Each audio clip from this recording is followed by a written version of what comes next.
на Арнаудовия род и на всички. Да. Така че са на течение.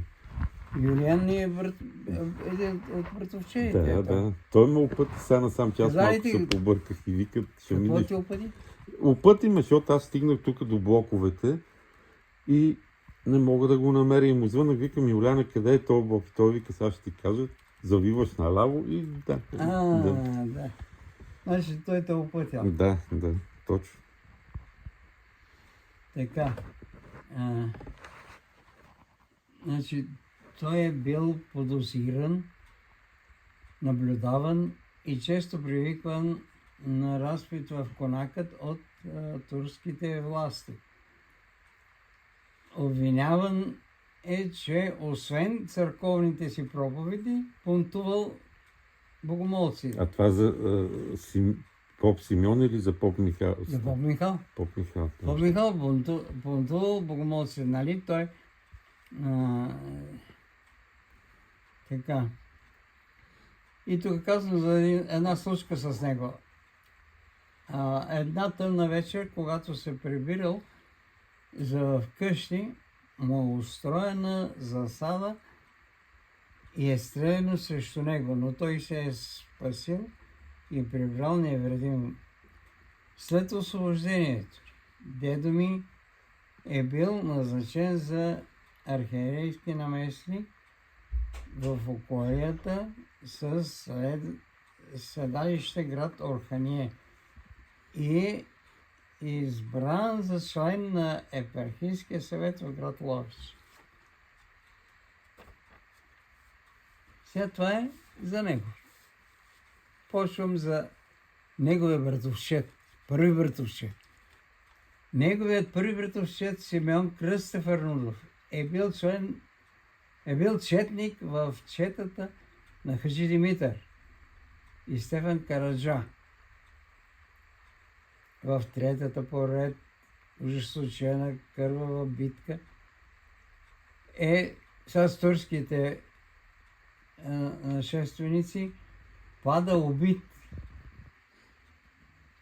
на около 20 годишна възраст. Той загива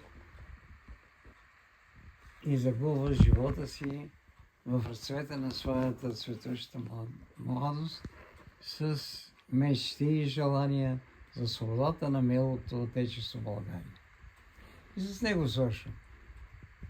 Дедо ми Симеон е син на свещеническо семейство, който след смъртта на баща си баща му е ръкоположен за свещеник. Той е бил известен в духовните среди на град Етрополе. Две от дъщерите му са били кългърки. След като починал Иларион, управителя на манастира Света Троица, свещеник Симеон е бил определен за предстоятел. Знаеш ли кой е предстоятел? Предстоятел отговорен на същия, като се е грижил за неговите нужди. Освен църковните си задължения и своята енергия, той обслужвал и енергията норията на село Лупян доста време. Неговият най-голям син е завършил Софийската духовна семинария. Това го съобщавам, защото е в такова семейство. Да, нали? Интересно много. Духовната семинария. През Балканската война той е мобилизиран и изпратен в ШЗО и след това веднага изпратен като офицер на първата фронтова линия, където загинал от неприятелски снаряд. Добре, господин Арнаудов, толкова славни хора сме имали в Етрополе. Да. Защо стигнахме до такова ниво? Али, Липса на морал, на защото такива са ценности, селоправниците. на почтенност. Всеки гледа да прекара другия. Да. Да Алчност. продълженията. Да, много интересно. освен към църквата и своята енория, дядо ми е бил и активен общественик. Участвал е в възстановяването на читалище Напредък и е бил библиотекар на същото. Участвал е в създаването на пчеларско дружество в Етрополе. Не е имало тогава пчеларско дружество, той е създал пчеларско дружество. История. История. Да.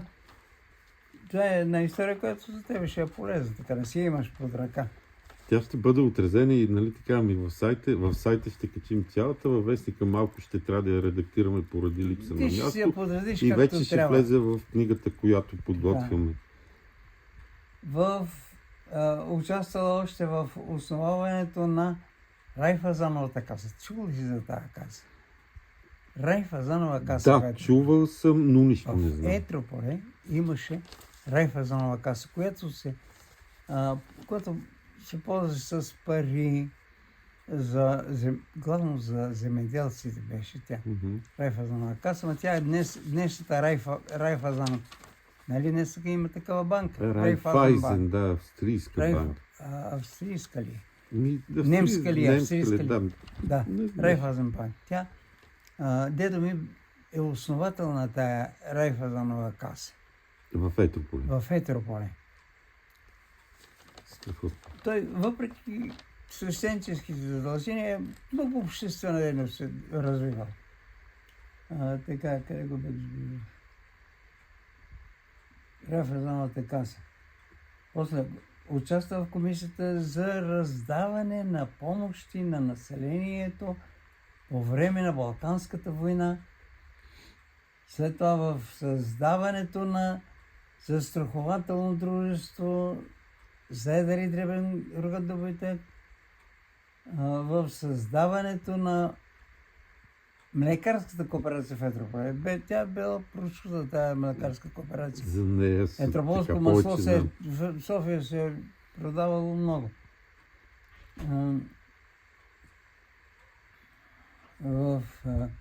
Участва в хигиенната комисия на града и още много полезни дела за град Етрополе. И тук сега вече пиша представката. Свещеник Симеон цели 42 години изпълнявал църковна и обществена дейност с благост и доброта. Пенсионирал се на 65 години.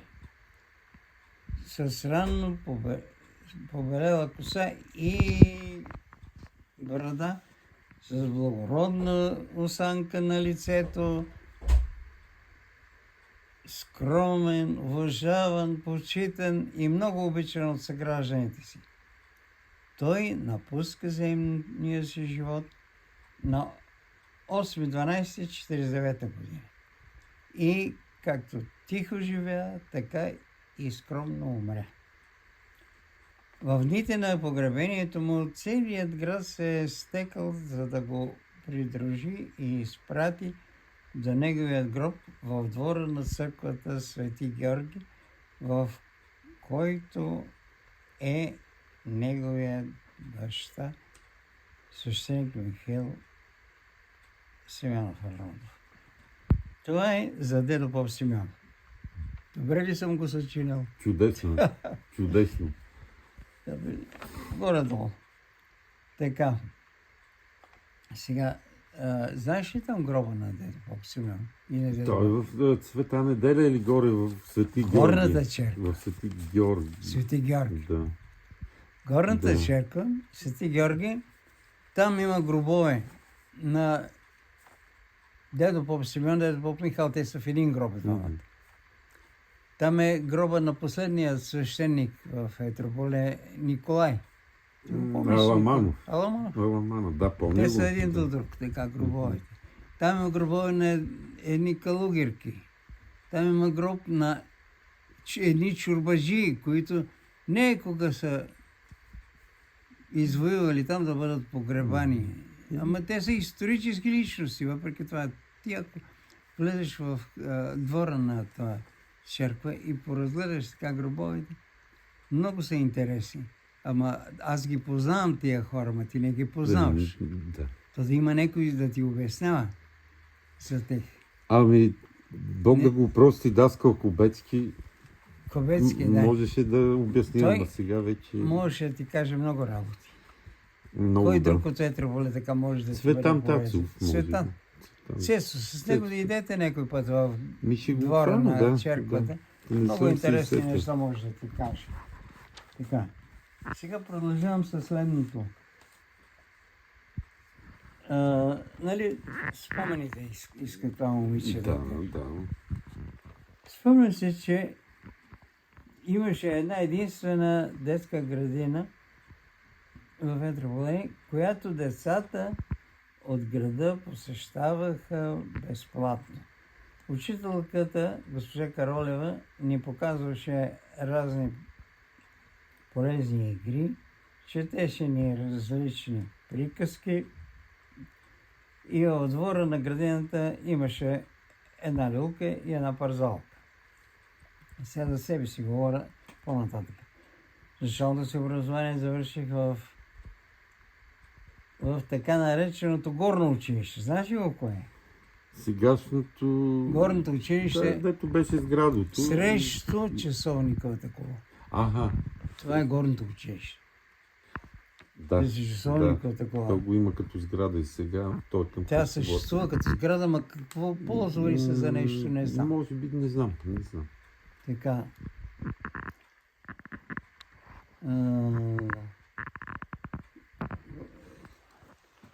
Така, учител, часовниковата кола, също часовник. Учителка ми беше Жива Ботева. Едва ли си чувал за нея, ама Не. тя беше една от началните учителки. Прогимназиалното си образование завърших в град Скопие, където семейството ми живееше и баща ми работеше в БДЖ, гара Скопие. На следващата година се роди брат ми Ботю. Ти познаш ли го Ботю? Брат ми. А? Интересен въпрос. Не. Не го познаваш. И тук пише за него две думи. На следващата година се роди брат ми Ботю и майка ми с децата се прибра в град Етрополе. Тук той израсна и завърши гимназия, след това записа зъботехника в София и стана много добър зъботехник. Жалко, че почина много рано. Той почина много рано. Сетих се за кого говориш. Да. Сетих се за кого Сетих се, Ботю, Да. зъботехник. Да. Много рано. По това време имаше война между СССР и Германия. И баща ми бе мобилизиран и остана да работи в БДЖ гара Скопие. Столицата ни София бе бомбардирана от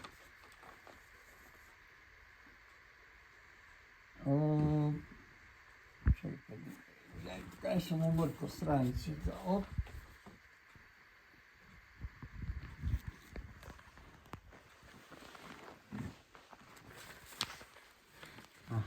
Ето, тук сега не този лист, а този от американски и английски самолети. Част от софиянци се евакуираха в Етрополе и градът стана доста оживен. Като по традиция всека привечер етрополци и сега евакуираните софиянци се разхождаха по главната улица от часовника до Големия пазар и обратно. Тук хората се запознаваха, приятеляваха, уговаряха и разходките бяха много приятни. По протежението на тази улица, това ми се е запечатало като младеж. По протежение на тази улица имаше няколко кебапчийници, които така апетитно ароматизираха въздуха, че никой не можеше да устои, ако не си купеше кебапче.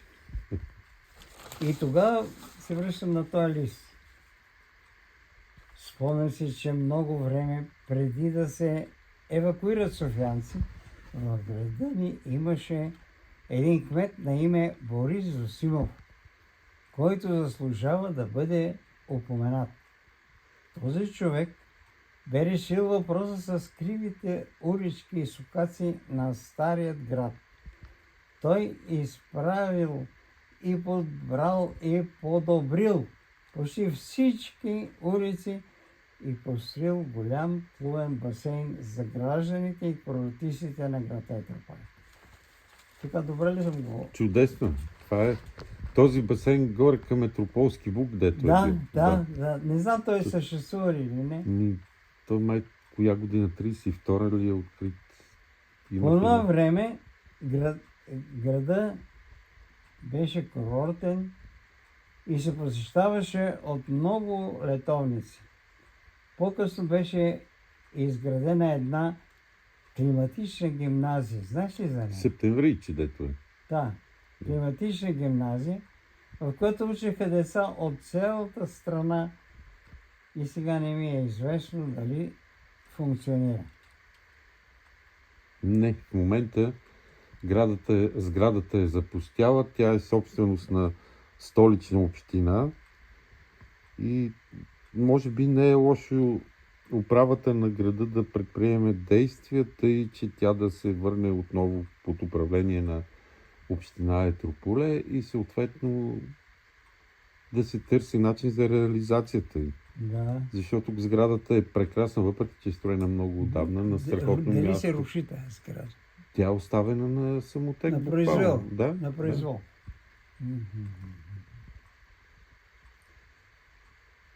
И продължавам. В града ни сега има няколко запазени старинни къщи, на които стопаните им трудно ги поддържат. Те са построени в типичния етрополски стил на два ката, като първият е предназначен за табакна и отглеждане на животни, а вторият за живеене на стопаните и заслужават да бъдат съхранени. Това го отбелязвам така, ако искаш да го извадиш за някой път за някой. Това е нещо друго. Това ще си остане. Ама така да го имаш преди така. Че те са 4-5 къщи или са... Общо взето толкова останаха, даже и къщата на генерал Павел Христов и тя вече не съществува. А на тази Как не съществува? На Павел Христов не съществува къщата. Сренаха ли? Да. Тя беше на улица Христо Ясенов. Някога тази улица се е казвала генерал Павел Христов. Но я няма. Павел Панчовата къща. Всичко е въпрос на това, че са много наследници, не могат да се разберат. И за това. И така всичко се попилява и заминава. Историята на града отива на кино. И в случая нито общината, нито държавата може да направи нещо, за да ги съхрани. Тук по-ново пише така. Етрополе в далечното минало е било на оживено пътно кръстовище и е бил значим търговски, занаятчийски и рударски град. Този град е съществувал в далечните римски времена, когато около него имало само села и махали. Тук искам да подчертая, че Етрополе от дълги времена е бил град. И той е единствен. Той винаги е бил град. Винаги е бил град. И тук, за да сме горди с миналото си, трябва да знаем своя род и да помниме своето минало, за да градиме успешно своето бъдеще. Така, сега тук продължаваме. така бъдеще. И тук накрая 6 страници. Аз ще си го дам, това ти да си го Да, ще го препишеш, преснимам преснимаш и ще както ти го искаш. върна. и ще ми го върнеш. Да, задължително. Така. Това е.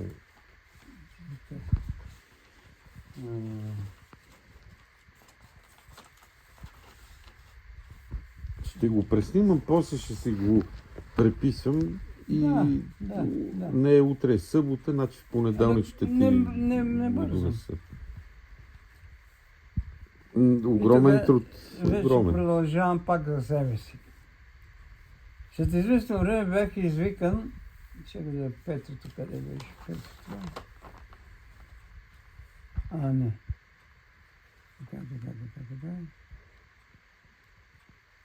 Така. Тук имам.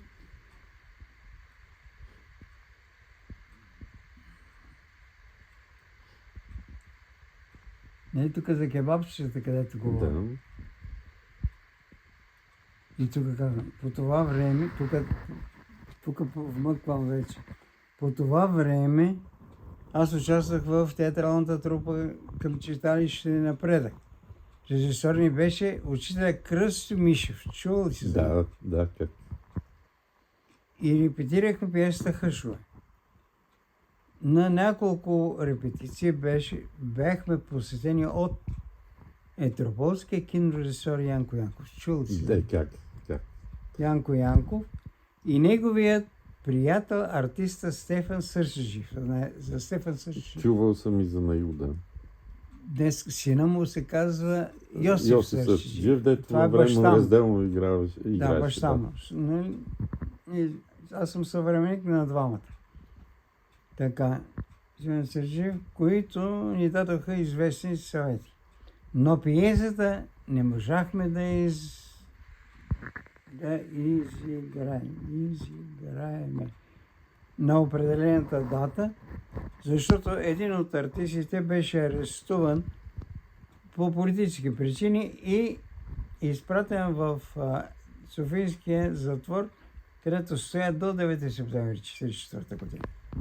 След като се свърши войната, след известно време, в Етрополе се откри смесена гимназия Христо Ясенов, в която аз съм завършил гимназиалното си образование.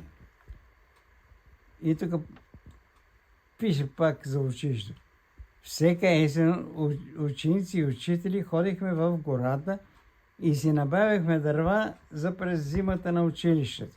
А през пролетта садахме борови гори в околностите на град Етрополе. Това са, между другото. И така, тук може да съм разместил листовете, ама ти Ще ги подредим. ти ще ги да, стъкмисаш, да. нали? Господин Арнудов, страхотно. Господин Симеон Арнудов на 96 години. Да.